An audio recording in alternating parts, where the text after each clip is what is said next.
Hello everyone, I'm again here with the question number 1 of exercise 13.3 of chapter surface area and volume. So here question is, metallic sphere of radii 6 cm, 8 cm and 10 cm respectively are melted to form a single solid sphere. Find the radius of the resulting sphere.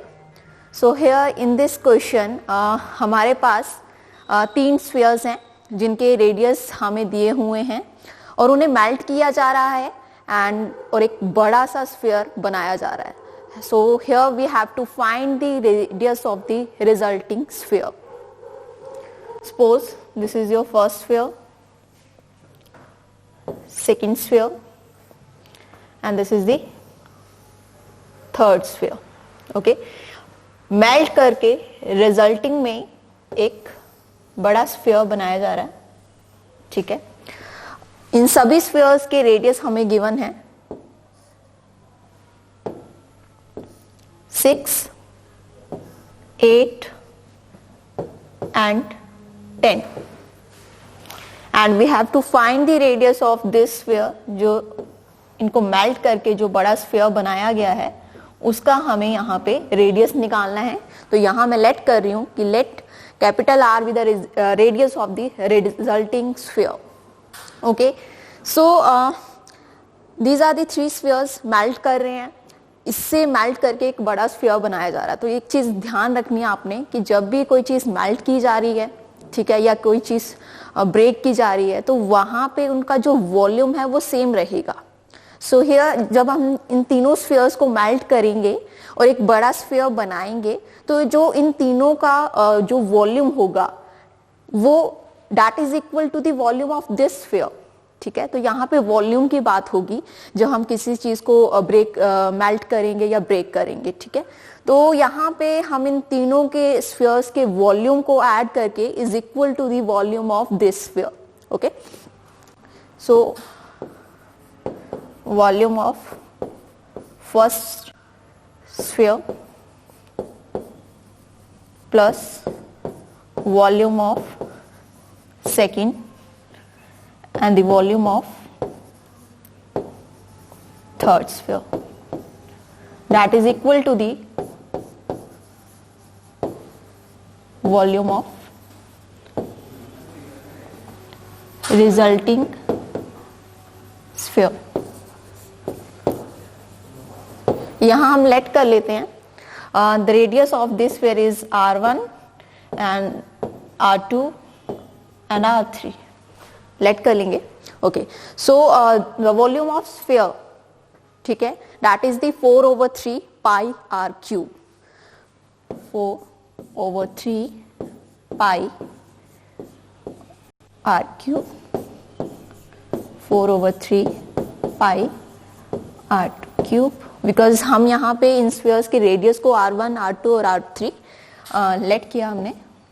4/3 pi R3 cube that is equal to the 4/3 pi R cube. Okay, so next अगर आप देख रहे हैं यहाँ पे 4/3 pi common है. इन तीनों अगर स्फीयर्स की बात करें 4/3 पाई जो है कॉमन आ रहा है यहाँ पे, तो हम इसे कॉमन ले लेंगे. 4/3 पाई तो हमारे पास यहाँ रहेगा R1 cube, R2 cube and R3 cube. This will equal to the volume of the resulting sphere. ठीक है, तो यहां हम 4/3 पाई कैंसिल कर देंगे, दोनों तरफ है. ठीक है, तो हमारे पास यहां पे रह रहा है R1 cube plus R2 cube plus R3 cube and now we substitute the value of the radius of the first sphere, second sphere and the third sphere. हमारा जो स्फीयर फर्स्ट था उसका रेडियस था 6, 8 and the radius of the third sphere is 10. This is given. cube of 6 is 216 and the cube of 8 is 512 and the cube of 10 is 1000. ठीक है, तो यहां इन सभी को ऐड करके हमारे पास आएगा 1728. ठीक है, जब ये क्यूब दूसरी तरफ जाएगा it will make the cube root.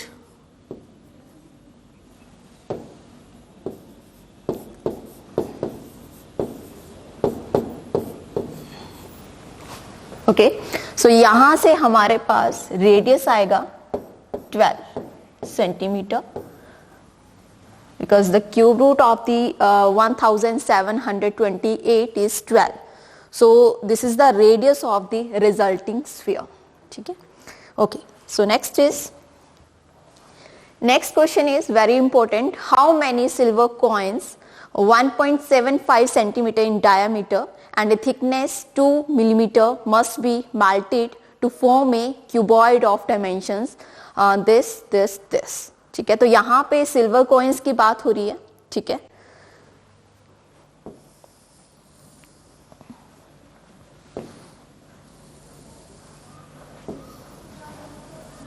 Okay.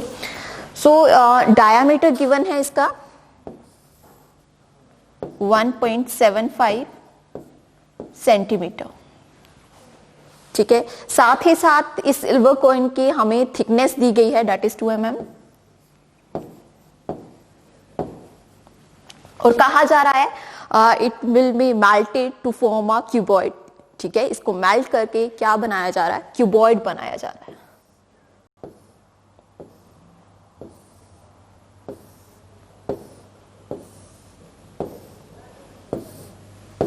जिसकी हमें डायमेंशंस हमें गिवन है.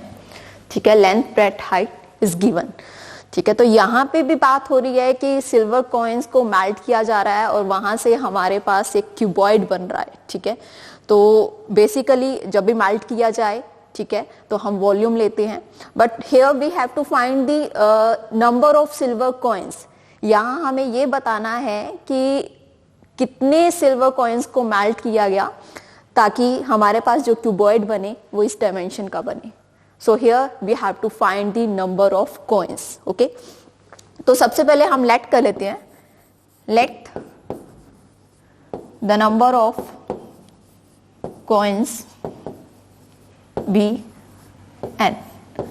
ठीक है, यहां पे हम मान लेते हैं कि हमारे पास जो सिल्वर कॉइन्स हैं वो कितने हैं, n है.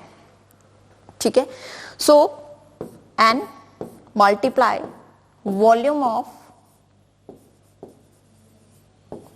अगर आप यहां पे देख रहे हैं, कॉइन को देख रहे हैं, that is in the shape of the cylinder. Okay, so here volume of cylinder.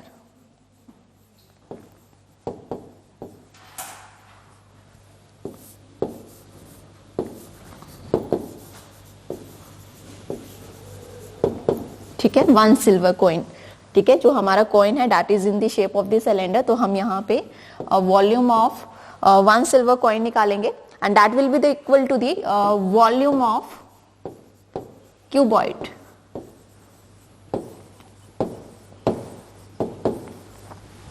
Okay, तो यहां पे मैंने n मल्टीप्लाई किया है बिकॉज यहां पे हम नंबर ऑफ कॉइन्स को मेल्ट कर रहे हैं और हमारे पास एक क्यूबॉइड फॉर्म हो रहा है. तो यहां पे हम n की वैल्यू निकालेंगे. Now volume of cylinder is pi r square h and the volume of cuboid is length into breadth into height.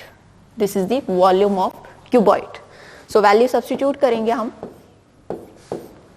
pi 22/7. Radius अगर हम देखें यहां पे हमारे पास डायमीटर दिया गया है सिल्वर कॉइन का, that is 1.75 centimetre. So radius is 1.75 over 2 multiply 1.75 over 2 multiply height. सो यहां पे थिकनेस दी गई है सिल्वर कॉइन की that is 2 mm. That is also a height, ठीक है। थिकनेस यहाँ पे हाइट का काम करेगी कॉइन्स में। तो यहाँ पे हमारे यूनिट जो है mm है, और सेंटीमीटर में हमारे पास जो रेडियस डायमीटर वो भी सेंटीमीटर में गिवन है। आल्सो क्यूबॉइड की डायमेंशंस भी हमें सेंटीमीटर में गिवन है। सो यहाँ पे हम 2 mm को चेंज करेंगे सेंटीमीटर में, तो इसको डिवाइड कर देंगे, इट विल बी 0.2 सेंटीमीटर। इसको हम 10 डिवाइड कर देंगे तो हमारे पास आ जाएगा 0.2 centimetre.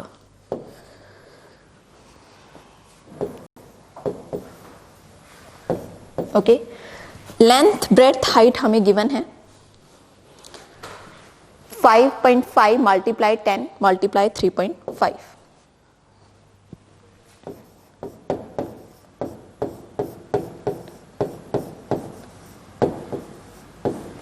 Okay, so value n निकालनी है हमें, नंबर ऑफ कॉइन्स निकालने हैं। तो इस जितनी भी टर्म्स हमारे पास लेफ्ट हैंड साइड में इसे ट्रांसपोज कर देंगे, लेफ्ट हैंड साइड को टू राइट हैंड साइड, वहां जाके ये डिवाइड हो जाएगा।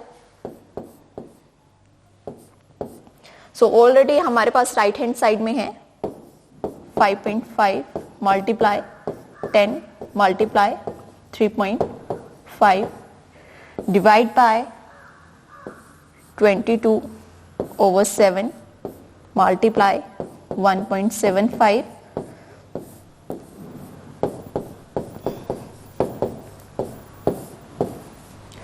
मल्टीप्लाई 0.2, ठीक है। तो यहां पे आप जो कैंसिल करते हैं कैंसिल करिए, जैसे इसे हम कैंसिल कर सकते हैं। ओके, 0.1। अब यहाँ जो भी आपके पास 7 यहाँ पे रह रहा है डिनोमिनेटर में, अगर आप देखें फ्रैक्शन में नीचे 7 रह रहा है, ये दूसरी जब इसको करेंगे तो ये ऊपर न्यूमरेटर में चला जाएगा। तो यहां लिखते हैं 5.5 मल्टीप्लाई 10 मल्टीप्लाई 3.5, ठीक है। तो यहां से 7 जो है इसको ऊपर ले गए, ठीक है। नीचे हमारे पास रह रहा है 11, 1.75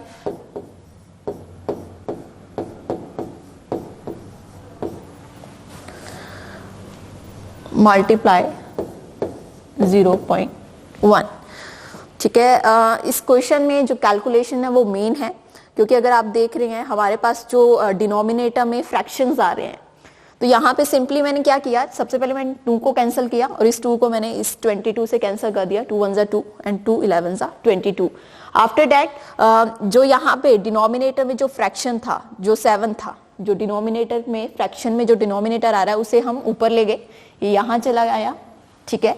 तो यहाँ हमारे पास रहा 11, 1.75, 1.75 एंड 0.1। इसके आगे मैं क्या करूंगी, जो डेसिमल्स हैं उनको रिमूव करेंगे सबसे पहले, ठीक है।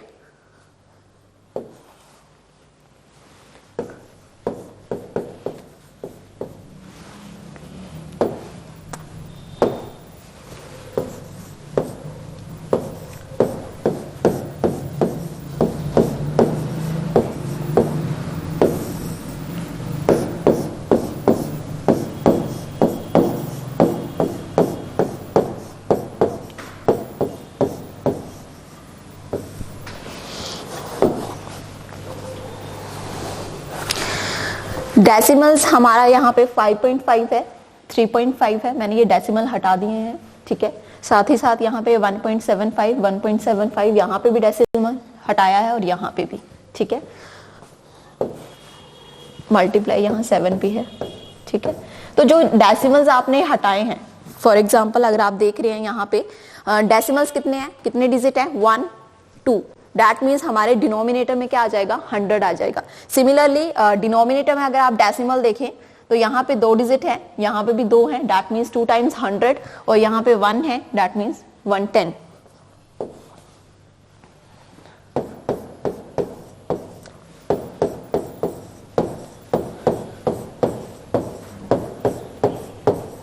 ओके, सो यहाँ 100 से 100 कैंसिल, ओके 11 1 जा 11, 11 5 जा 55, क्लियर।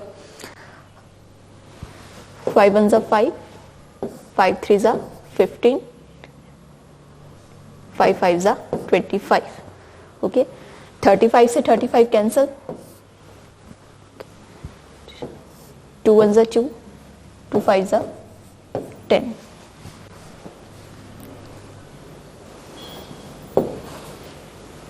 यहाँ पे हमारे पास 0.1 है, मैंने गलती से यहाँ 2 लिख दिया है, तो इसको हम रिमूव करते हैं। तो यहाँ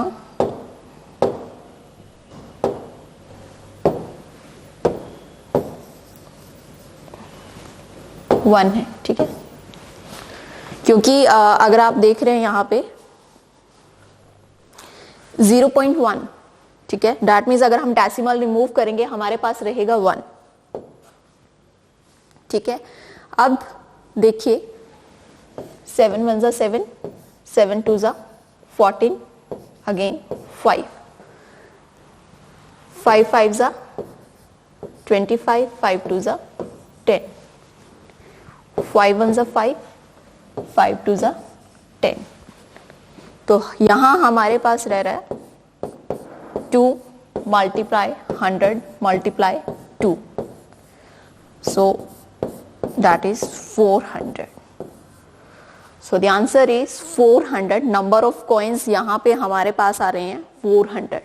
That means कि 400 coins को, सिल्वर coins को अगर आप मेल्ट करेंगे तो हमारे पास जो रिजल्टिंग में क्यूबॉइड है गिवन डायमेंशंस वो बनेगा। चलिए next question, question number 3rd. A cylindrical bucket 32 centimeter high and with the radius of base 18 centimeter is filled with sand. यहाँ पे एक cylindrical bucket की बात हो रही है जिसकी हाइट 32 सेंटीमीटर है, रेडियस हमें यहाँ पे गिवन है 18 सेंटीमीटर, जो कि सैंड से फिल है। This bucket is emptied on the ground and A conical heap of sand is formed. इसी बकेट को हमने ग्राउंड में खाली कर दिया तो वहां पे एक कॉनिकल हीप बनी, ठीक है, सैंड की. If the height of the conical heap is 24 centimetre, find the radius and the slant height. तो यहाँ पे हमें कॉनिकल हीप की हाइट गिवन है, हमें निकालना है radius and the slant height. तो देखिए, this is your cylindrical bucket, ठीक है, जिसकी हमें हाइट यहां पे दी हुई है.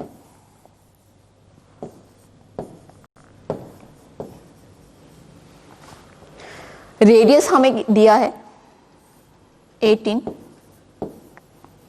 Centimetre.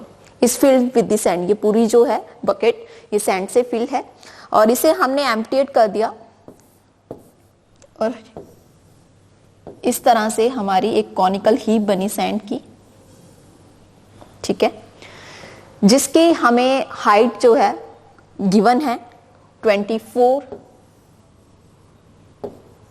Centimetre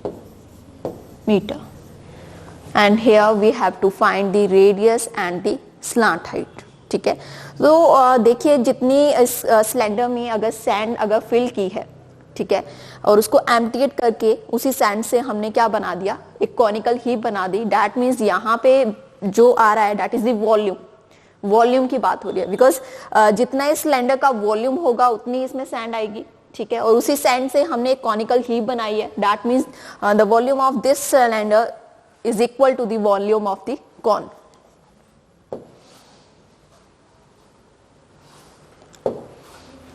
volume of cylinder that is your bucket, ठीक है, किस शेप में है, सिलेंडर की शेप में है, that is equal to the volume of cone. So the volume of cylinder is pi r square h and the volume of cone is 1/3 pi r square h. ये बात ध्यान में रखना कि जब वॉल्यूम ऑफ कोन की बात हो रही है तो उसके फॉर्मूले में स्लांट हाइट यूज नहीं होती, यहाँ पे हाइट होती है 1/3 pi r square h. ठीक है, तो पाई यहीं से हम कैंसिल कर देते हैं, ठीक है, सो यहाँ पे हमारे पास r square h that is equal to the 1/3 are square h. तो यहाँ पे बात करेंगे रेडियस और हाइट की। तो हमारा जो बकेट है उसकी हाइट 32 सेंटीमीटर है और रेडियस हमारे पास 18 है। That means 18 multiply 32 that is equal to 1/3 are square हमने यहाँ पे निकालना है। We have to find the radius of the cone and the height is 24 centimeter. ठीक है, आर स्क्वायर की अगर हम वैल्यू निकाल रहे हैं, ठीक है, तो यहाँ पे 24 मल्टीप्लाई हो रहा है, इसे दूसरी तरफ अगर आप ट्रांसपोज करोगे it will get divide and here 3 ये डिवाइड हो रहा है, ये दूसरी तरफ जाके क्या हो जाएगा, मल्टीप्लाई हो जाएगा। So here 18 multiply 18 32 multiply 3/24. So 3 1s are 3, 3 8s are 24, 8 1s are 8, 8 4s are 32. So here 18 multiply 18 that is 324 multiply 4. So यहाँ से आपके पास आर स्क्वायर आ जाएगा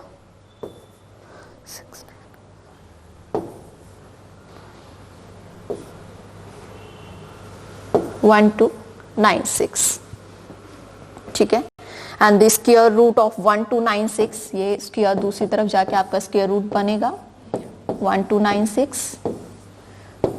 so the radius is 36 centimetre, ठीक है। 1296 अगर आप इसका स्क्वायर रूट निकालेंगे that will be 36 centimetre, okay.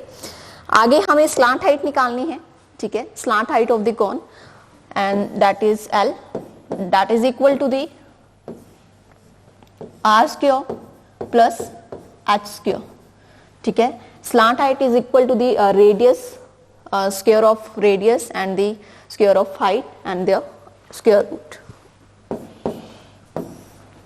Radius हमने अभी निकाला था, ठीक है, that is 36,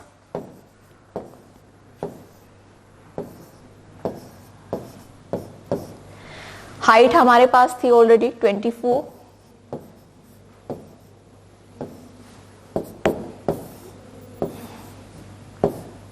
(1296) and the square of 24 is 576.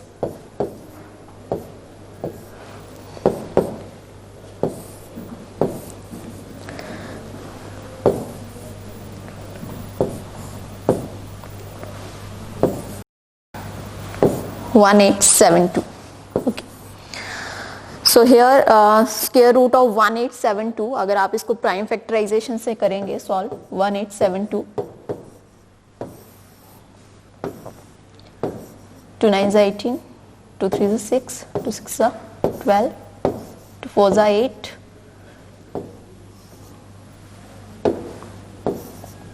so 16, 2 2s are 4, 2 3s are 6, 2 4s are 8, 2 1s are 2, 2 1s are 2, 2 7s are 14, 3 3s are 9, 3 9s are 27, 3 1s are 3, 3 3s are 9 and 13 1s are 13. So जब भी हम square root निकालते हैं तो हमारे पास दो method हैं, by long division method and by prime factorisation method. So here pairs बनाएंगे, ठीक है। तो यहाँ पे पेयर्स सिर्फ इन्हीं नंबर्स के, इन्हीं फैक्टर्स के बन रहे हैं। तो अगर आप देख रहे हैं 2 मल्टीप्लाई 2 3, और जिसके पेयर नहीं बनते उसको हम किस में लिखते हैं, स्क्वायर रूट में लिखते हैं, दैट इज 13। तो यहां से हमारे पास जो वैल्यू आएगी स्लांट हाइट की, that is 12 square root 13 centimeter. So this is your slant height and the radius. Thank you, students.